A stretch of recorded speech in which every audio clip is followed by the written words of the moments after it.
Bonjour à tous, nous voici aujourd'hui à la chapelle de Guémy.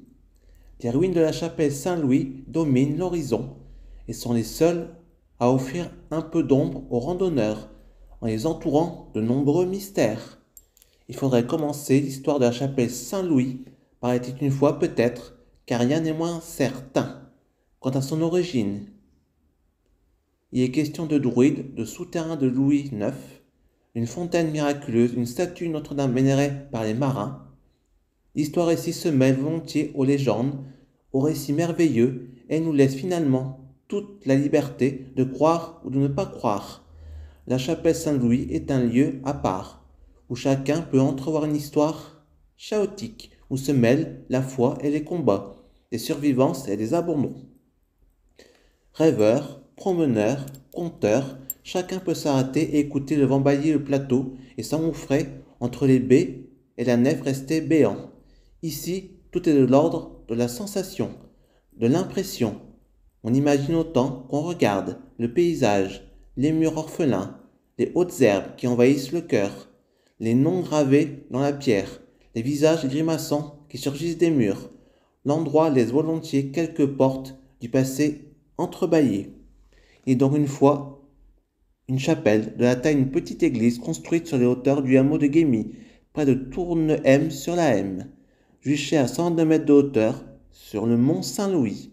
Elle offre une vue inégalable sur la vallée de M, la campagne ardrésienne, le Cap Blanc-Nez, les premiers faubourgs de Calais et même par temps clair, pour les bons yeux, les falaises sud de l'Angleterre. Cette position imprenable est isolée, on fait naturellement une terre où vont se croiser les croyances, venues de la nuit des temps, et la grâce de l'architecture gothique. La rencontre ne pouvait qu'exceptionnelle, magnétique, nourrie de spiritualité et de mystère. Laissons vite nos druides, qui ont sans doute apprécié l'endroit si propice au culte ancien, et dont la seule trace laissée est peut-être justement la christianisation du mont Saint-Louis et la présence de cette chapelle. Abordons plutôt la période la mieux connue de l'édifice, sa construction, probable au XVe siècle, par Antoine de Bourgogne, dit le Grand Bâtard de Bourgogne, seigneur de Tourne-M. Les baies en forme de lancelette accréditent la période de construction au XVe siècle, mais les raisons de sa fondation restent obscures. Un testament de la baronne de Guémy, rédigé en 1744, fait mention de la chapelle dédiée à la Sainte Vierge. Certains historiens pensent que le Grand Bâtard de Bourgogne a peut-être en réalité reconstruit l'édifice en lieu et place d'une chapelle plus ancienne, un édifice en lien avec le récit légendaire du roi Saint-Louis. Louis IX, Saint-Louis, 1214-1270, s'est forgé une place à part parmi les rois emblématiques de France. Sa réputation de monarque juste mesurait profondément croyant à survécu dans l'esprit populaire, à travers l'image d'un roi rendant la justice sous un chêne.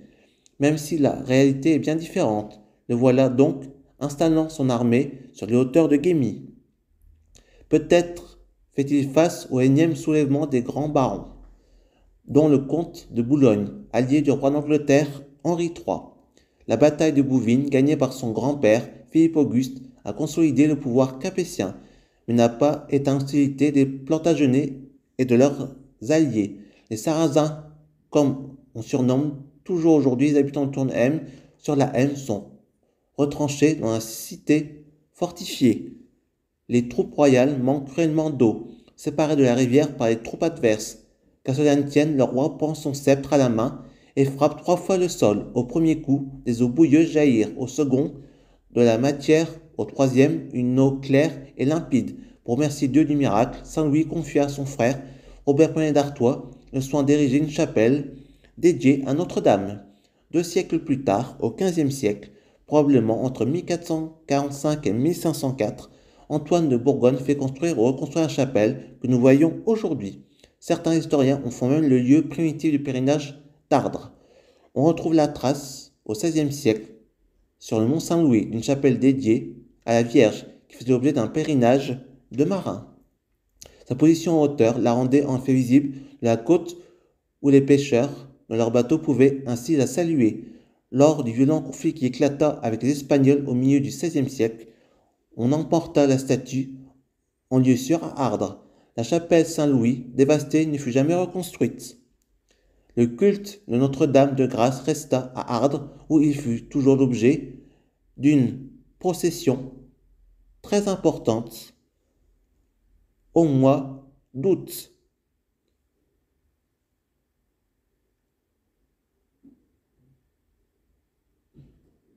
Ajoutons pour la petite histoire que non loin des ruines du Mont Saint-Louis, en plein cœur de la forêt dominiale de Tournai-sur-M, se trouve une autre chapelle dédiée à la Vierge, la chapelle Notre-Dame de la Forêt, construite en 1713. C'est un témoignage rare des chapelles rurales du Calaisis.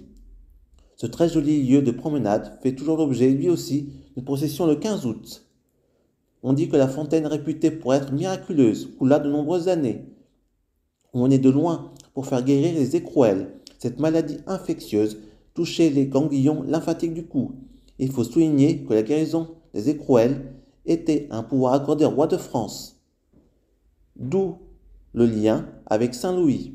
Un jour, le propriétaire d'un champ qu'elle traversait, gêné peut-être par cette vénération envahissante, décida de la tarir et jeta du vif-argent, c'est-à-dire du mercure, dans la source empoisonnant l'eau.